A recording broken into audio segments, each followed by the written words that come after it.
내가 이같이 말하여 기도하며 내 죄와 내 백성 이스라엘의 죄를 자복하고 내 하나님의 거룩한 산을 위하여 내 하나님 여호와 앞에 간구할 때 곧 내가 기도할 때에 이전에 환상 중에 본 그 사람 가브리엘이 빨리 날아서 저녁 제사를 드릴 때 즈음에 내게 이르더니 내게 가르치며 내게 말하여 이르되 다니엘아 내가 이제 내게 지혜와 총명을 주려고 왔느니라.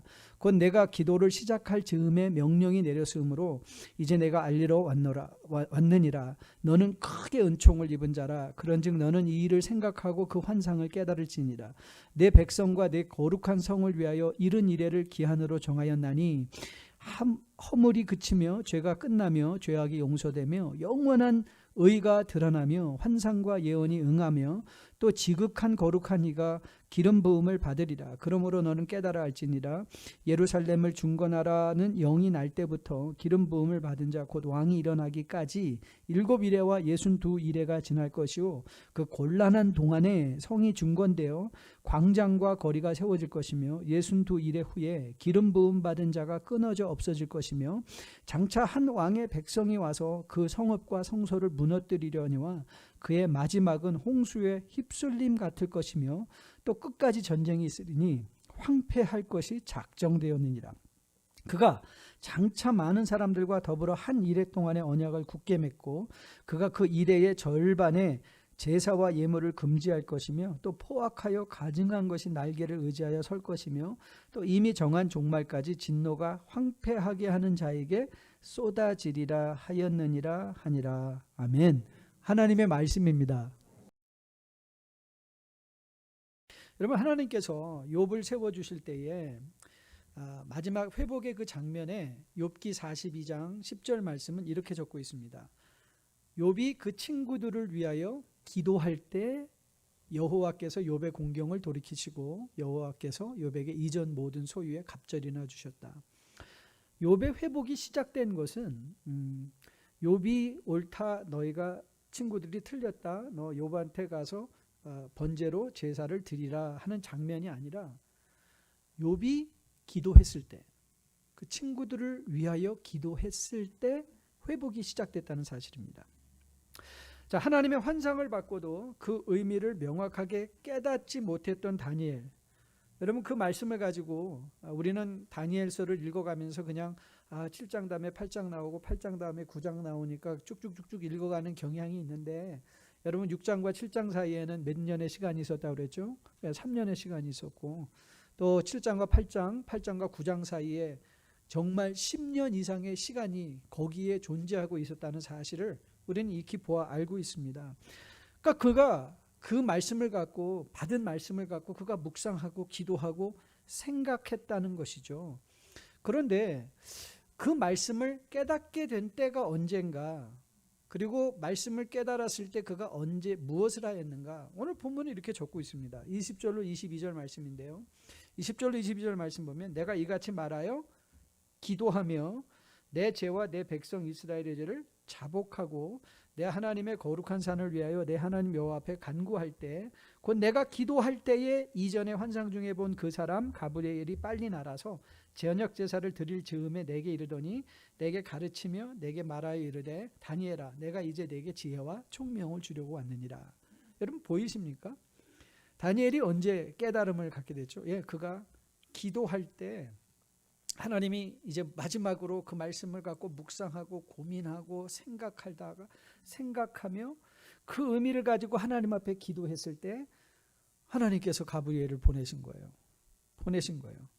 즉 여러분에게 신앙생활은 거의 대부분 버티고 견뎌내는 것이라고 말씀을 드렸어요.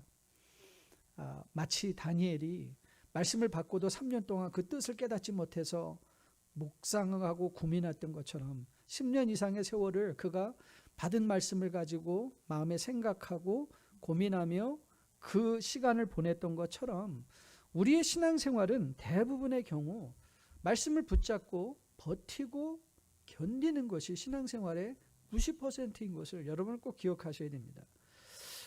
그러면 그때 다니엘은 뭘 했냐? 어떻게 버티고 견디냐? 자, 오늘 우리가 만난 9장에서 만난 다니엘은 하나님의 말씀을 묵상하고 기도했다는 거예요.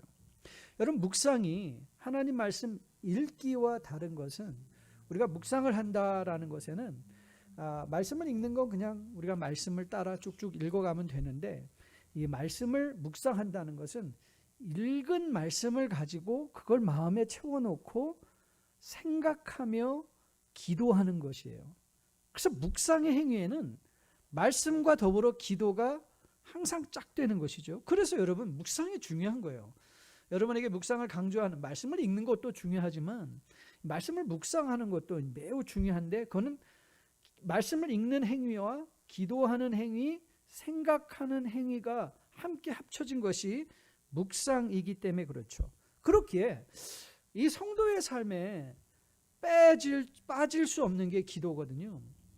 오늘 다니엘도 자기의 삶을 드러내며 기도하고, 기도할 때 이런 기도를 강조하고 있거든요. 그래서 저는 오늘 본문의 말씀을 풀어가면서 가장 먼저 다니엘의 기도를 좀 한번 살펴보려고 해요. 성도가 기도한다는 것을 무슨 의미를 가지고 있는가? 무슨 의미를 가지고 있는가?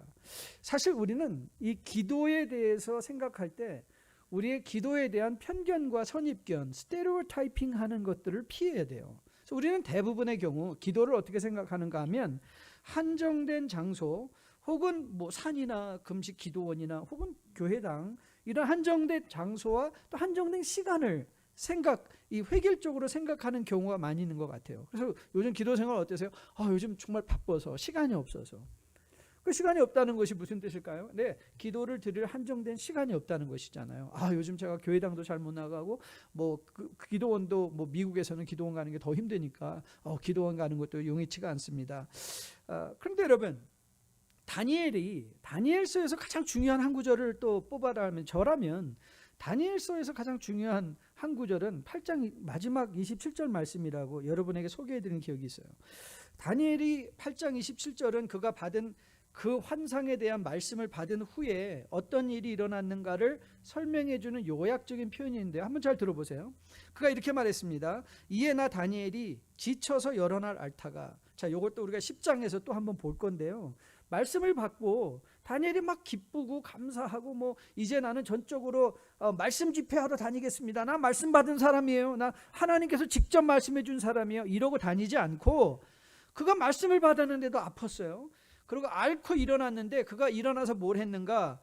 잘 들어보세요. 일어나서 왕의 일을 보았느니라. 내가 그 환상으로 말미암아 놀랐고 그 뜻을 깨닫는 사람도 없었느니라. 저는 이 다니엘에서 핵심적으로 여러분이 놓치지 말아야 될 것이, 일어나서 왕의 일을 보았다는 거예요. 이 왕은 누구의 일이에요? 이 이방 나라 왕의 일이에요. 그러니까 이거 우리식으로 말한다면 은혜 받고 말씀 받고 뭐 하러 간 거예요? 일상으로 돌아간 거예요. 일상으로 간 거예요. 여러분, 신앙생활은 교회당에서 이루어지는 것이 아니에요. 여러분이 우리 교회당으로 모이는 건 여러분이 일상에서 신앙생활을 잘할 수 있도록 말씀으로 교훈받고 권면받고 세임 얻기 위한 것이지, 신앙생활은 교회 출석하는 게 아니란 말이에요. 신앙생활은 어디서 이루어져야 돼요? 여러분의 직장에서, 여러분의 가정에서, 여러분의 사업체에서, 거기서 신앙생활이 일어나는 거예요. 그런데 여러분, 기도도 마찬가지예요. 기도는 어떤 한정된 장소나 한정된 시간에 드려지는 것이 아니에요. 여러분, 다니엘이 기도하기 위해서 일상을 포기한 게 아니에요. 이게 8장 27절이 중요한 이에요. 그러니까 일상을 포기하지 않고 일상으로 돌아간 것이죠. 그리고 그가 정한 때만 기도한 것이 아니라 무시로 매일 항상 기도하고 있었던 것을 우리는 보게 돼요. 이런 기도에 관련된 교훈은 성경에 아주 일관적으로 기록되어 있어요. 예수님께서 금식에 관한 교훈을 우리에게 주시면서 마태복음 6장에서 이렇게 말씀하셨어요. 잘 들어보실래요? 금식할 때에 너희는 외식하는 자들과 같이 슬픈 기색을 보이지 말라. 그들은 금식하는 것을 사람에게 보이려고 얼굴을 흉하게 하느니라. 내가 진실로 너에게 이르노니 그들은 자기 상을 이미 받았느니라. 자, 17절.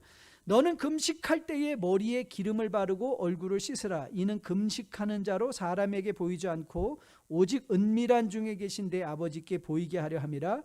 은밀한 중에 보시는 내 아버지께서 갚으시리라. 여러분, 이 17절 말씀, 혹시 이거 성경 안 떠 있습니까? 성경 떠 있으면 해주시면 좋겠는데요.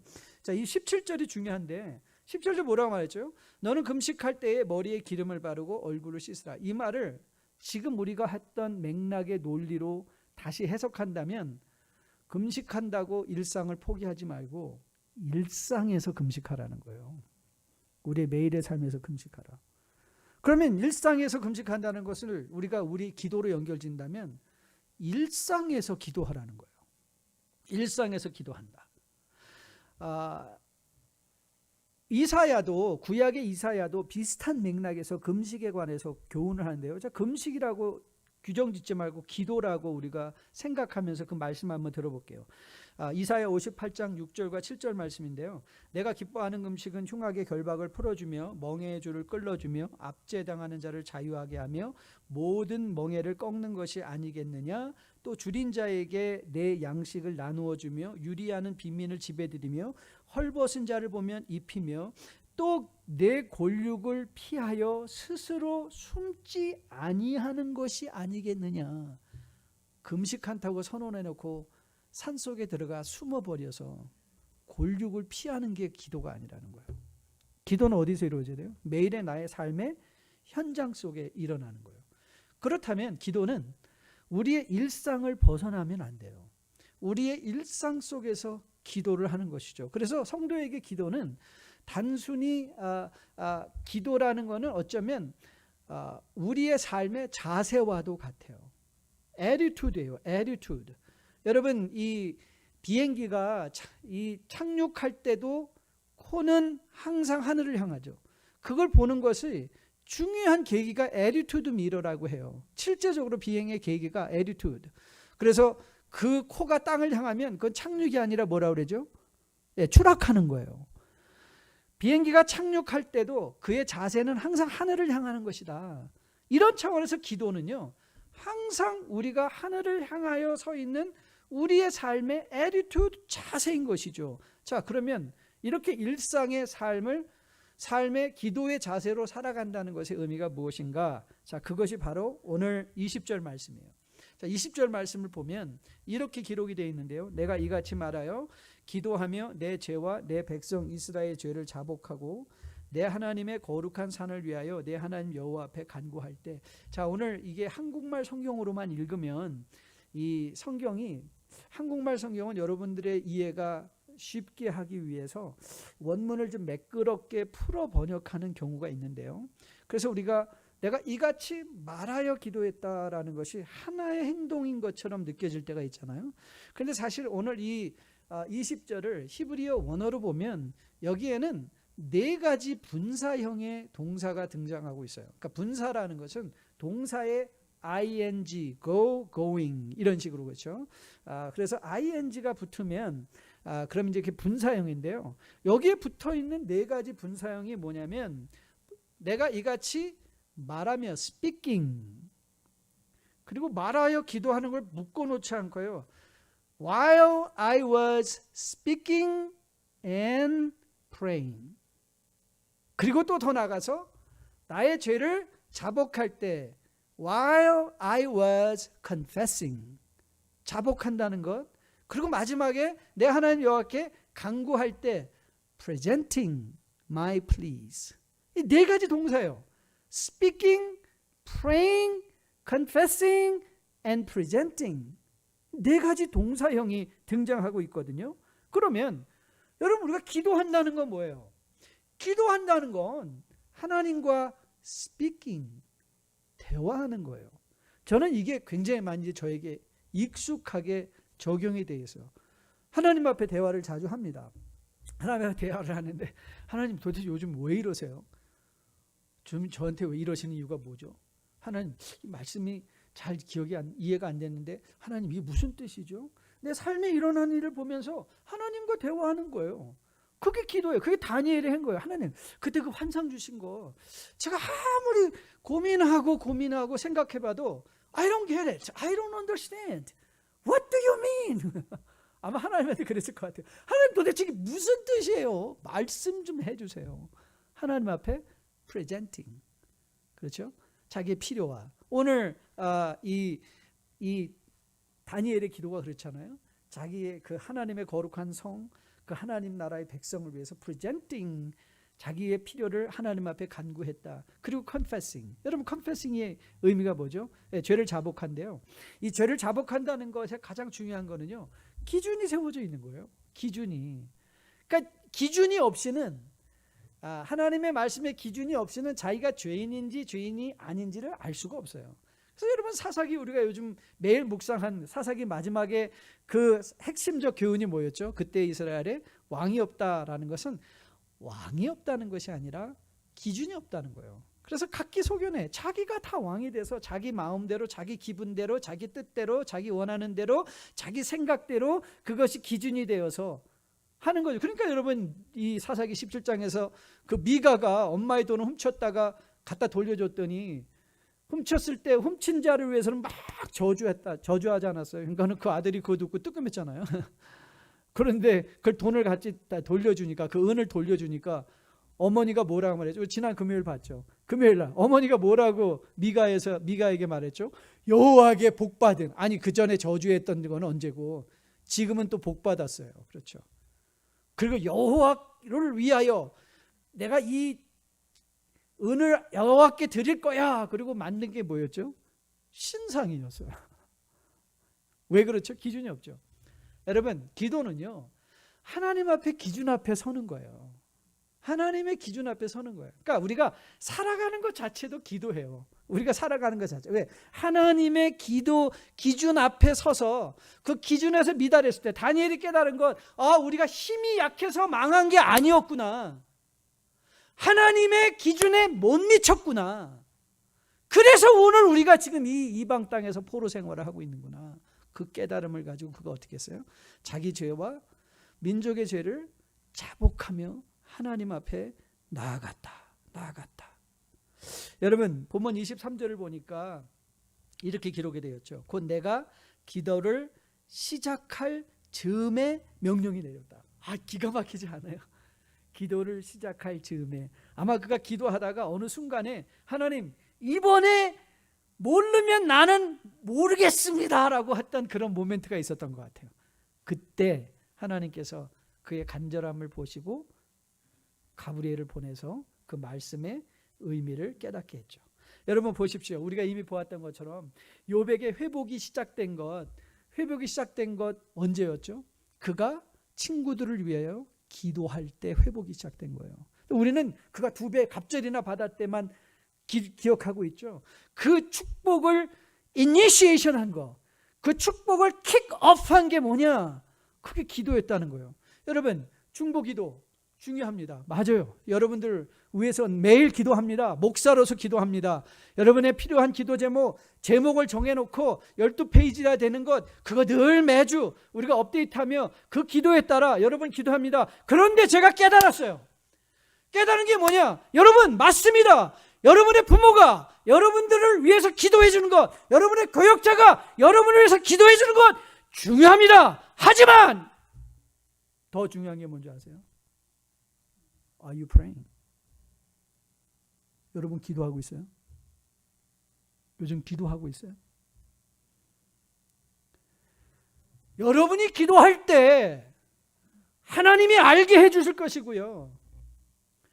여러분이 기도할 때 여러분 인생의 회복은 시작될 거예요. 그러니까 여러분 저는 오늘 여러분과 제가 오늘 이 다니엘의 기도하는 일상의 기도의 모습을 보며 다시 한번 그렇구나. 기도는 그렇게 복잡하고 형식적인 것이 아니구나. 매일 하나님과 대화하며 하나님 앞에 간구하며 자복하고 내 필요를 아뢰는 일이구나 깨닫고 이제는 여러분이 기도 생활로 들어갈 수 있게 되기를 주님의 이름으로 축복드립니다. 여러분 계시록 5장 7절로 8절에 이렇게 말씀이 기록되어 있습니다. 그 어린 양이 나와서 보좌에 앉으신 이의 오른손에서 두루마리를 취하시니라. 8절입니다. 그 두루마리를 취하심에 네 생물과 24장로들이 그 어린 양 앞에 엎드려 각각 검은고와 향이 가득한 금 대접을 가졌으니 이 향은 뭐다? 성도의 기도다. 성도의 기도다. 하나님은 왜 여러분의 기도를 좋아하시는가? 간단합니다. 그것이 하나님이 기뻐하시고 좋아하시는 향이기 때문에 그래요. 그런데 여러분 또 재미있는 흥미적인 표현이 하나 등장합니다. 22절 보니까 이렇게 영어 성경으로 제가 읽어드릴게요. He made me understand, speaking with me and saying. 그러니까 여러분 하나님께서 우리에게 오늘 다니엘에게 그 하나님의 뜻을 이해하게 해주셨는데 어떤 형식으로 하셨냐? Speaking and saying. 그러니까 ordinary conversation이에요. 대화를 나누는 거예요. 그럼 여러분, 목사님 그럼 저도 하나님과 이렇게 대화할 수 있으면 좋겠는데요. 어떻게 대화를 하죠? 여러분, 하나님께서 여러분에게 대화하시는 길은 어떤 길이냐? 성령께서 하시는 일이 뭐죠? 성령께서 여러분의 하나님과의 대화를 돕는데 성령께서 하시는 일이 뭐라고요? 요한복음 14장 이후의 말씀을 보시면 성령께서 내가 말한 모든 것을 너희 안에서 생각나게 하시는 분이 성령님이시잖아요. 여러분, 우리는 그러잖아요. 목사님 말씀이 어려워요. 괜찮아요. 말씀 쉽기 때문에 이해되어지기만 읽는 거 아니에요. 그럼 그거 내려놓으셔야 돼요. 저도 성경 꽤 많이 읽는 사람인데요. 정말 희한해요. 어떻게 성경이 읽을 때마다 이렇게 새로운지 모르겠어요. 내가 이걸 읽은 거 맞아? 그러니까 분명히 제 머리가 나쁜 거예요. 머리가 나쁜 건데, 그런데 제가 하나 간증할까요? 여러분, 제가 설교를 준비할 때 거의 대부분의 인용 구절은요, 제가 그거를 생각해 놓고 인용하는 게 아니라 그냥 머리에 떠올라요. 왜 그렇죠? 왜 어떻게 떠오를 수 있을까요? 채워져 있으니까. 그렇죠? 이 말씀을 강론에서 하다 보니까 맞아, 그때 이사야에서 주님이 이렇게 말씀하지 않았나? 이때 예수님은 금식에 대해서 이런 말 하지 않으셨나? 그러니까 떠오르죠. 여러분들이 자녀가 어리면 어릴수록 대화하기가 힘들죠. 왜 대화하기가 힘들죠? 간단합니다. 그들이 어린 자녀들일수록 어휘가 짧잖아요. 그렇죠? 어휘가 짧아. 엄마 배고파, 아파, 쌌어, 저거 갖고 싶어, 화나고. 자기도 말 못하니까 막 화만 내잖아요. 요동만 치잖아요. 요동하잖아요. 그 텐트럼이잖아요. 자기가 말로 안 되니까 막 요동만 하잖아요. 여러분이 혹시 하나님과 대화를 하고 싶은데 왜 저렇게 하나님과 대화가 안 되지? 한번 여러분 안에 하나님과 대화할 수 있는 단어들이 몇 단어나 채워져 있는지 한번 생각해 보시라고. 하나님은 어떻게 대화하신다고요? 우리에게 기록된 말씀을 통해서 하나님은 그때마다 그 말씀을 생각나게 하시고 내 삶에 일어나는 일들을 보면서 말씀으로 이 일을 보니까 하나님이 이렇게 나를 인도해 가시구나 이해되어지고. 그렇죠? He made me understanding, speaking and saying. 매일의 대화를 하나님의 말씀을 가지고 대화를 할 수 있게 된 것이죠. 전 여러분이 오늘 다니엘을 만나면서 나도 내 삶 가운데 하나님과 대화할 수 있는 어휘력이 좀 풍성해져야 되겠다. 그게 뭐죠? 하나님의 말씀을 읽는 거예요. 그냥 읽으세요. 이해되어지지 않아도 괜찮아요. 여러분이 필요할 때 여러분들의 마음에 채워져 있는 그 말씀을 하나님은 생각나게 하신다니까요. 말씀 재밌어서 읽는 것 아니에요. 여러분 중에 영어 공부를 재밌어서 하신 분이 어디 있어요? 필요하니까 하는 거죠. 대화의 능력을, 저는 아직도 영어 단어 항상 모르는 거 적어놓고 외우고 다니거든요. 써보고 외우고. 왜냐하면 단어가 풍성하면 풍성할수록 대화할 수 있는 거리와 깊이가 풍성해지니까. 저는 오늘 여러분이 하나님께 일상의 기도를 회복하기 위해서 하나님과 대화할 수 있도록, 그리고 하나님께 자복할 수 있도록, 하나님께 기도할 수 있도록, 하나님의 온전한 회복을 체험해서 나의 필요를 간구할 수 있도록 하나님의 언어들이, 성경의 말씀들이 여러분의 마음속에 채워져 있기를 주님의 이름으로 축복드립니다. 자, 그러면 그래서 그가 깨달은 게 무엇이냐? 자, 오늘 본문의 23절 말씀 보니까 곧 내가 기도를 시작할 즈음에 명령이 내렸으므로 내게 알리러 왔느니 내게 크게 은총을 입은 자라. 그런즉 너는 이 일을 생각하고 그 환상을 깨달아. 그 말씀의 의미를 깨닫게 해주시는데, 자 24절로 27절에서 그 말씀의 의미가 무엇이었는가, 9장 1절부터 받았던 환상의 의미를 설명해 주시는데, 자 먼저 24절입니다. 내 백성과 내 거룩한 성을 위하여 이른 이레를 기한으로 정하였나니 허물이 그치며 죄가 끝나며 죄악이 용서되며 영원한 의가 드러나며 환상과 예언이 응하며 또 지극히 거룩한 이가 기름을 부음을 받을 것이다 라고 깨달아졌어요.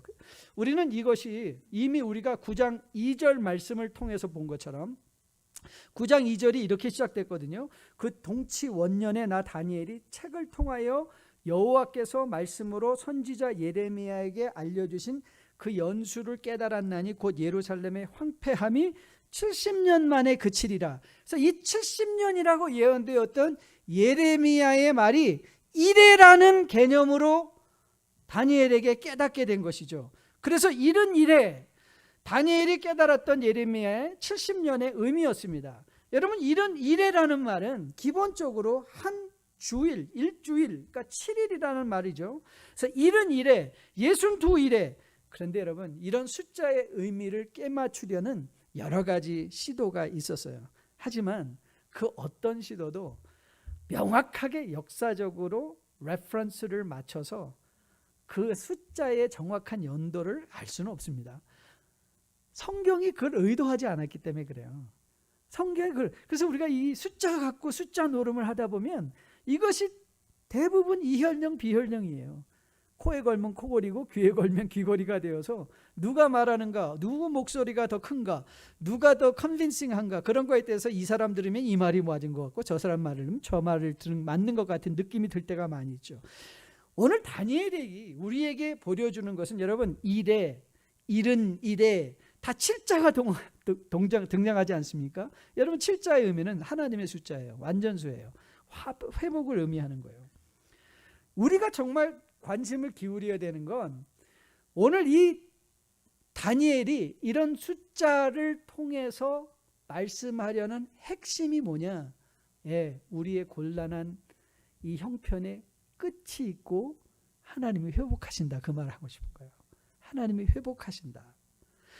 우리가 관심을 기울일 건 그러게 이게 언제냐가 아니라 회복을 어떻게 이루어 가시는가를 보는 것이죠. 하나님께서 그 회복을 어떻게 이루어 가시는가. 그러면 우리가 어떻게 살아야 되는가의 교훈을 받을 수 있거든요. 어떻게 살아야 될까? 여러분, 회복을 어떻게 이루어 가신다고요? 자, 25절 말씀입니다. 25절 말씀에 이렇게 나와 있어요. 그러므로 너는 깨달아 알지니라 예루살렘을 중건하라는 영이 날 때부터 기름 부음 받은 자 곧 왕이 일어나기까지 7이레와 62이레가 지날 것이요 그 곤란한 동안에 성이 중건되어 광장과 거리가 세워질 것이다. 그래서 오늘 여기서 하나님께서 회복하시는 과정에 이런 말씀을 주셨죠. 첫째는 예루살렘이 중건될 것이다. 실제로 예루살렘이 여러분, 이 학개나 스가랴 선지자들의 선지서를 보면 그때 스룹바벨의 성전이 완성되죠. 그리고 또 느헤미야를 통해서 예루살렘의 성벽이 재건되죠. 재건되는 걸 볼 수 있죠. 그런데 그 모든 과정이 여정 중에 어떻게 일어난다고요? 곤란한 가운데 이루어진다. 곤란한 단어.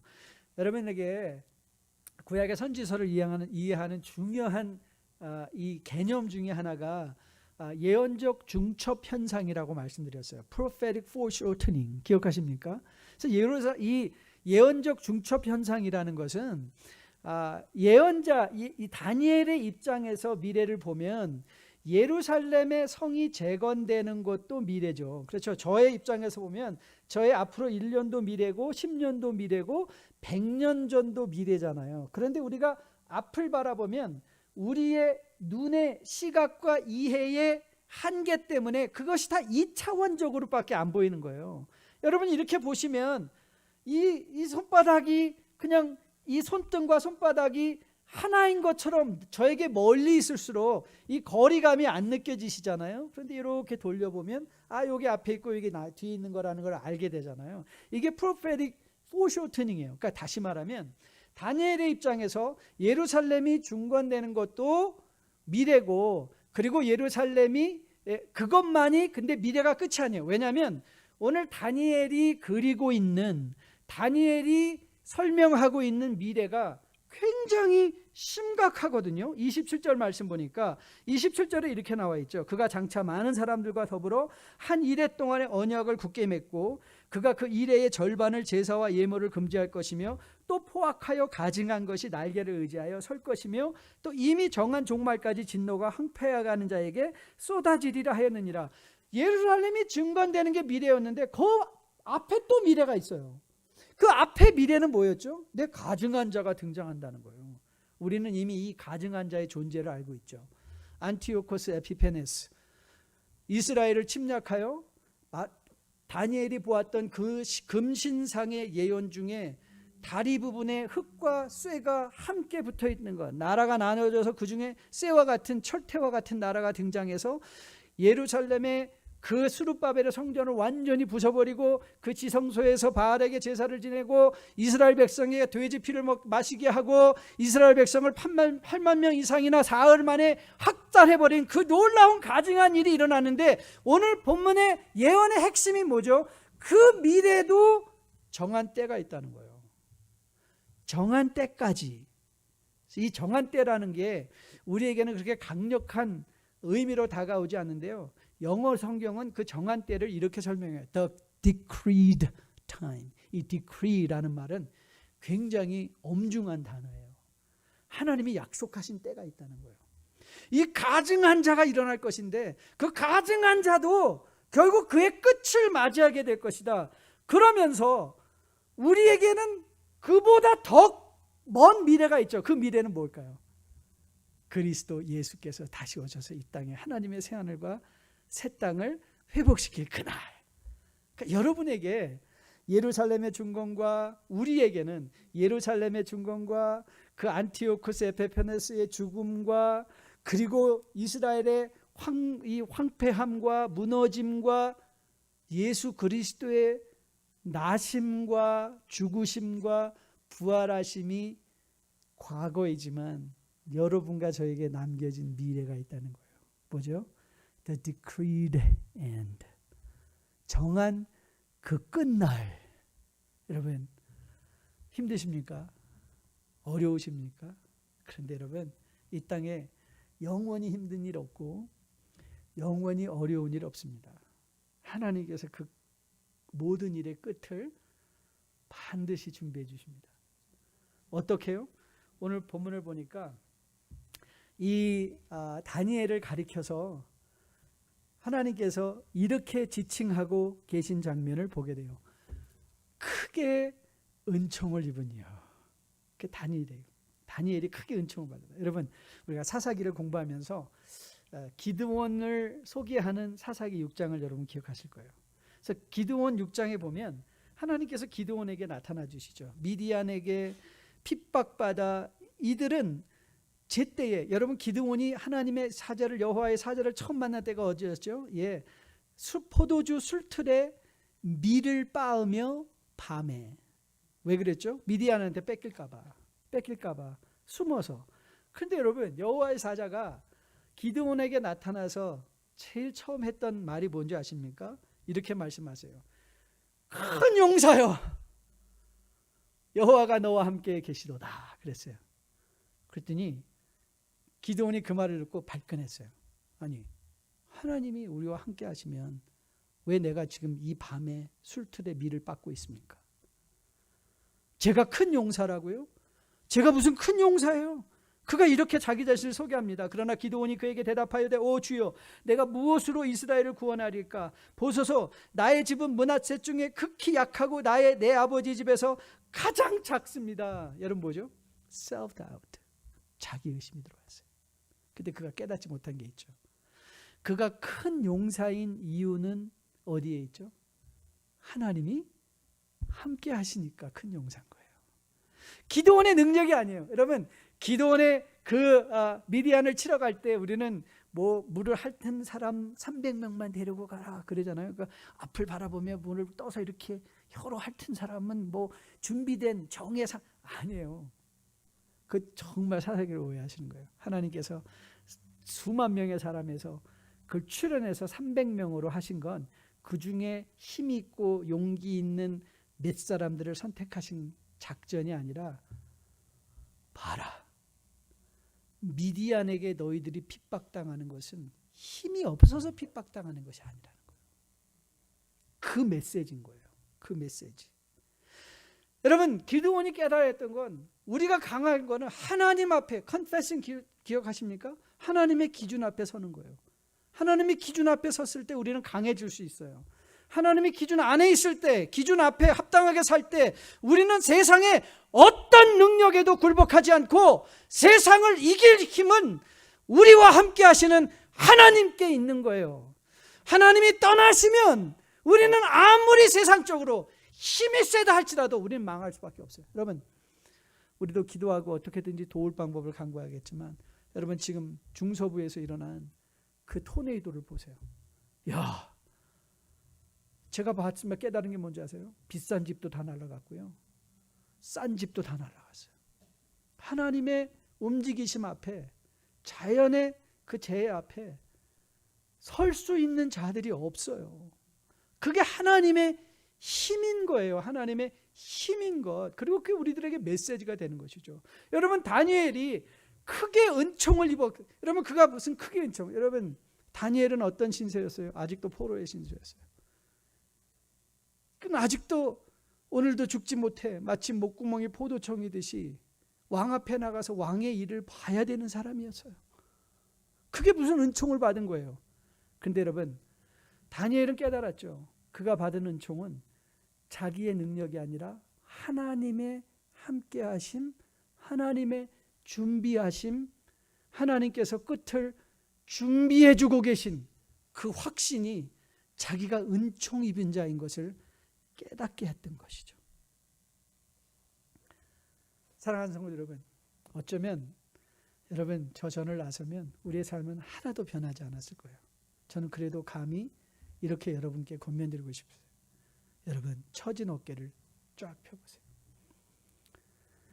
석자가 빠진 코를 다시 들어 하늘을 바라보세요. 우리가 세상을 이길 힘은 우리의 능력이 세기 때문이 아니라 우리의 능력이 없음에도 불구하고 우리가 아직 죄인 되었을 때라도 아들을 십자가에 달려 죽게 하시는 그 하나님의 사랑이 여러분의 힘이고 저의 힘인 거예요.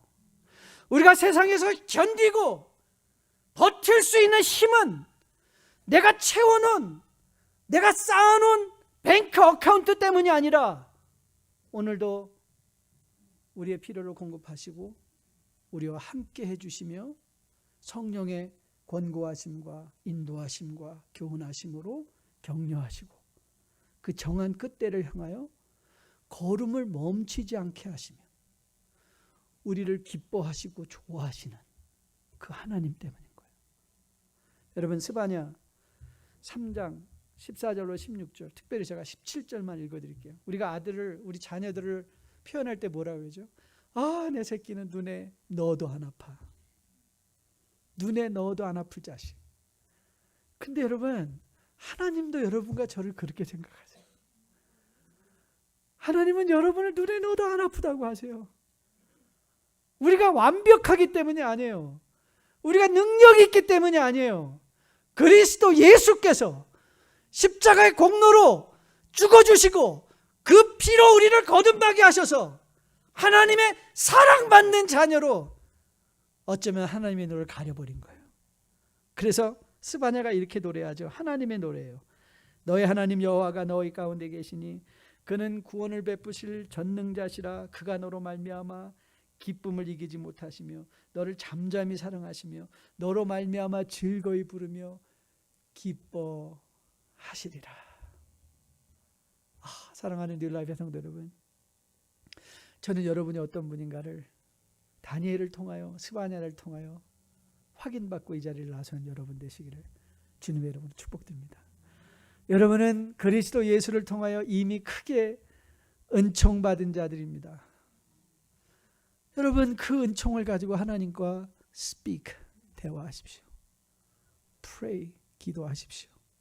confess, 고백하고 자복하십시오. present, 여러분의 필요와 삶에 원하는 것들을 간구하며 안 해주십시오.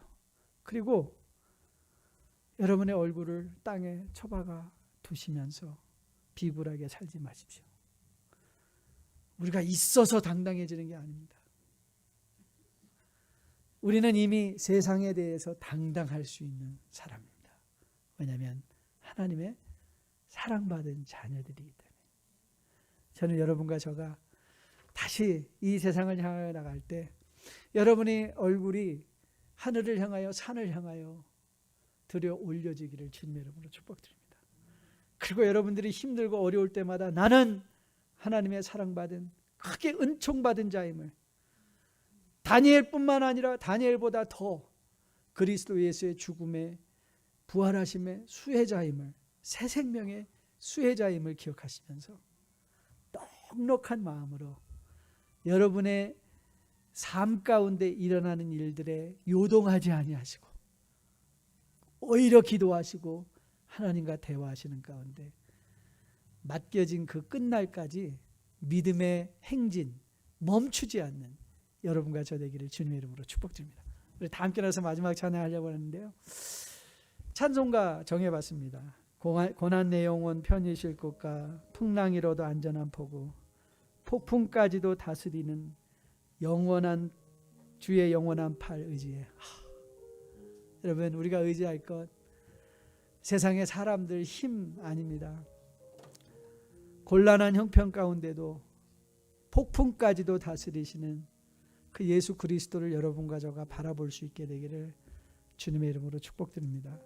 이 찬양이 기도가 되어 세상에서 살아가실 때 흔들리지 않고 주의 팔을 의지하기에 감사하고, 연말을 맞이하면서도 불안한 마음이 아니라 기대하는 마음으로 하나님의 정한 그때에 내가 한 달, 한 해 더 가까워졌구나 기대하시면서 믿음 생활 잘 감당하시기를 주님의 이름으로 축복드립니다.